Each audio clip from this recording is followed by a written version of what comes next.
Welcome back to the Shakti tutorials. Today's episode is all going to be about hands, wrists and forearms. And those areas really depend on healthy circulation for optimal movement. In today's working environments, most of us type away on the computer all day long, and that can create discomfort in those areas. So that's why we're going to spoil those body parts today. If your hands and fingers are a problem area for you, you might want to try the Shakti acupressure ring.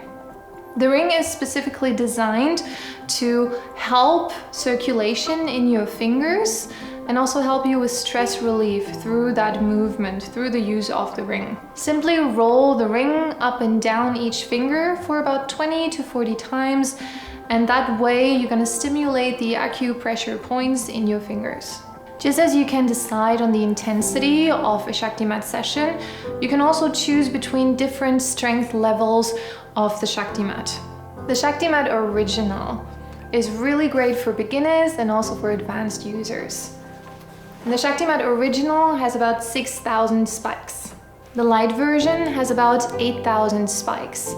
And it's great for beginners or people who are a little more sensitive to pain and who are looking for an experience that is a little more gentle. The advanced version has only 4,000 spikes. So that's really good for people who are into deep tissue massage and are up for a bit of a challenge. Whatever mat you choose, you can always reduce the intensity of your Shakti session by wearing a thin shirt or putting a cloth between yourself and the mat.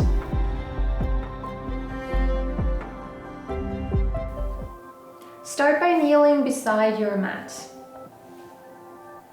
And stretch your arms out in front of you and start by circling the wrists here a little bit. First in one direction and then into the other direction. Just to loosen them up a little bit. And slowly place your hands onto the mat. See if you can press each fingertip into the circle of spikes here. And from here, still in a kneeling position, you can slowly shift your weight from hand to hand, sort of rocking sideways, back and forth. And if you like, you can even lift your hips a little bit. And by that, you transfer more pressure onto your hands. Stay here for as long as comfortable. And then bring your hips back onto your heels. Now you might see a few red dots on your palms, and that's totally normal. It's the increased blood circulation happening in those targeted areas. Now let's get an extra stretch for our wrists. Stretch one arm out in front of you, as if you were saying stop to a person. Then rotate it clockwise down until your fingertips are pointing towards the floor. With your other hand, pull on your fingers, keeping the arm stretched out here, until you feel a stretch in your wrists. And hold here for a few breaths, just a moment, enjoy that stretch. And then release. Once you're a little more accustomed to your ShaktiMat, you can try to go into downward facing dog with me. I'll take you through. Start in a kneeling position right next to your mat. Slowly come onto your knees and place your hands right underneath your shoulders. So you should be in a quadruple position here now. Knees right underneath your hips. Again, try to have your fingertips really amidst one circle of your ShaktiMat, of the tips of your ShaktiMat. Now lengthen your spine, take a deep breath in, lift your chest slightly, and on your exhalation, tuck your toes under, and then lift your knees off the ground. Pushing down through your hands, lengthen your spine, keep a slight bend in your knees, relax your neck. Take a few deep breaths here. And after a while, bring your knees back down to the ground and sit back down onto your heels. Well done.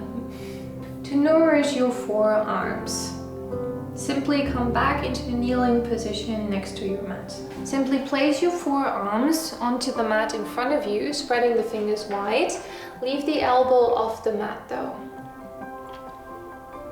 And here you can start to shift your weight from forearm to forearm. Just play around here a little bit. If you want a little more, you can then slowly lift your hips and place more weight onto your forearms. You might have to adjust your knees here a little bit. Keep the breath calm and steady. Stay here for as long as you like. It's always up to you how intense you want to make your ShaktiMat session. If you're a little more advanced though, and you're up for a bit of a challenge, you can then tuck your toes under. Slowly lift your knees off the ground. Relax your head, keep a slight bend in your knees, and focus back on your breath. Stay here for a few minutes or just a few breaths. And once you've had enough, simply place your knees back down onto the mat and shift your hips onto your heels. You can keep the arms stretched out in front of you, keep them loosely on the mat, and rest your forehead on the ground. Another option is to bring the arms to the sides of your body. And then you can come up on an inhalation, preferably lengthening your spine. Exhale, relax the shoulders, place your hands onto your thighs. And through your purchase, you've actually supported the beautiful craftspeople behind your mat. Shakti employees are supported by a living wage, bonuses, an emergency medical fund, and further investment for their family's health and education. If you want to know more about that topic, be sure to click on the link below this video. In the last video tutorial, I'm going to show you how to use the ShaktiMat for the abdominal region and also the sides, which is an area where a lot of people experience discomfort. So it's great for muscle restoration and soothing muscles there as well. I'll see you then. Take care.